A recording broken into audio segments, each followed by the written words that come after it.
So let's deal with this, because there might be some folks out there that are looking in here and they're saying, well, how did you learn to do these things, one? And I would say, and I think we have something that we'll end up showing on the screen here, regarding in 1979, I think it was, you were charged in New York City with practicing medicine without a license.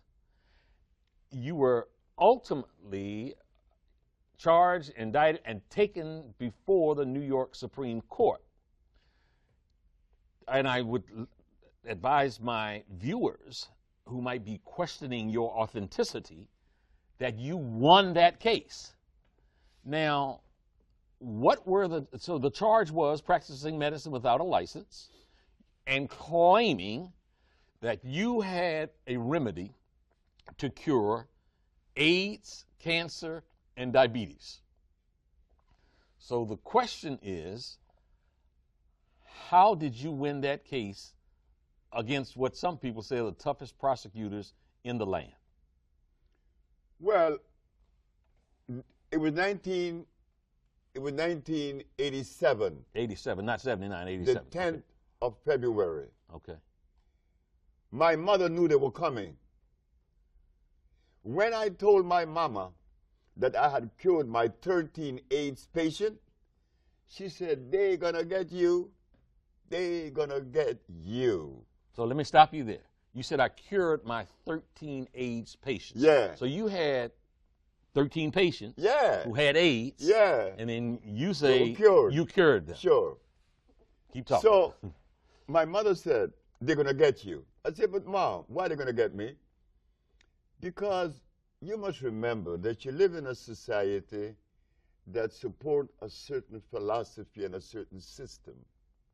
You being the color that you are, black, and then you're going against the grain, they're going to get you.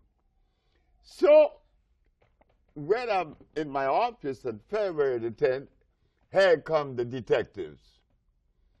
You are charged with practicing medicine without a license, selling product not approved by the FDA, and claiming to cure AIDS and other diseases. Mm-hmm. I said, "Yes." "Well, you are making a fraudulent claim." Mm-hmm. I asked the detective, "How do you know that?" Because you were advertising in newspapers. Of course. I advertised in the Village Voice, the Amsterdam News, and the New York Post. And you were telling people through your advertising that you can cure AIDS, sickle cell, lupus, herpes, blindness, diabetes, paralysis, and others. Okay, so they come knocking on the door and So knocked on my door and took me to jail.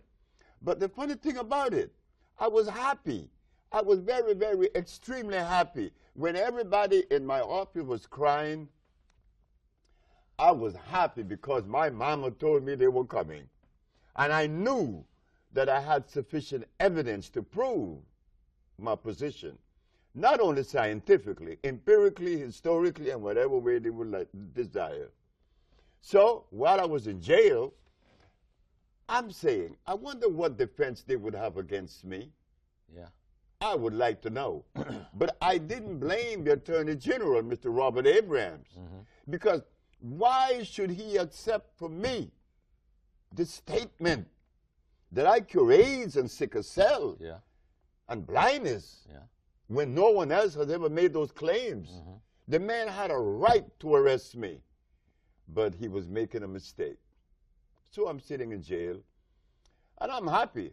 When I got out of jail and when I went in front of the judge, I asked 3 questions. And they were? They were, "Your Honor." You defended yourself? Of course I did. Okay. "Your Honor, is it a fact that the Holy Bible teaches that the herbs are for the healing of the nations?" She said, "Yes." "Is it a fact that science shows that the human body is carbon-based, and to complement a carbon-based body, you must have a carbon-based substance to complement it, because the body only accepts the substance through the process of chemical affinity. Chemical affinity is important. It's an electrical transfer. Chemical affinity.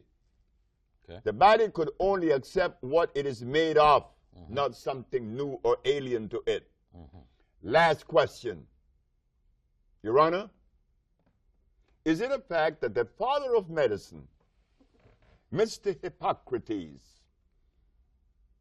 the man that established the principle of medical science today, cured every disease known to man? Did he use herbs or chemicals? She said, herbs. I said, thank you very much. I rest my case. Okay. Go ahead. So I understood that the state were unprepared to defend itself. They were unprepared because in the past there was 2,781 cases that came before the Supreme Court and lost. Yeah. I won. Yeah.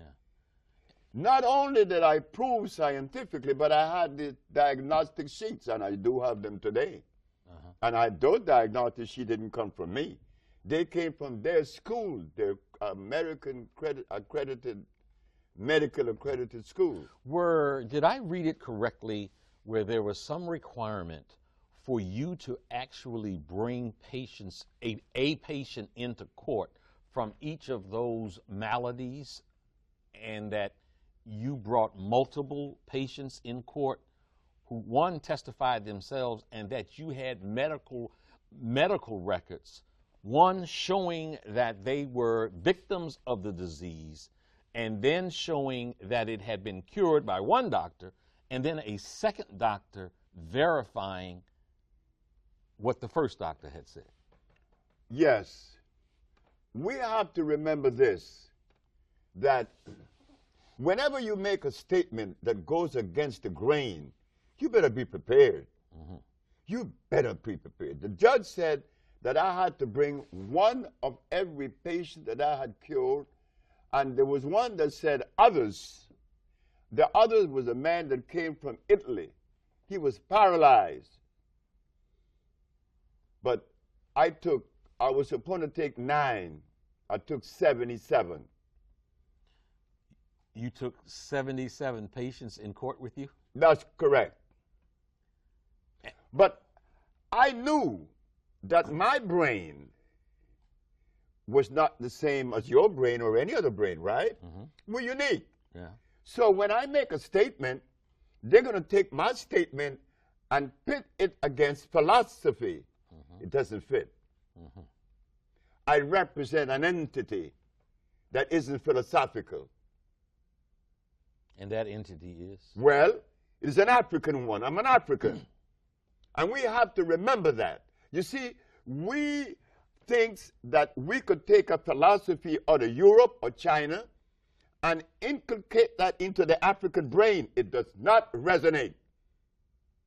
It cannot resonate. You cannot be yourself when you've been adulterated. Being that I am an African, I'm going to look at things the African way. And the African way seems to reduce things to the least common denominator. And guess what I found? That there's only one disease. Not 2, not 3, 1. When I opened my big black mouth and told the judge that, oh my God. What did you say? I said, Your Honor, there's only one disease. And what is Could that? you substantiate that? Okay. Of course, I'm not going to just deploy a bunch of empty words.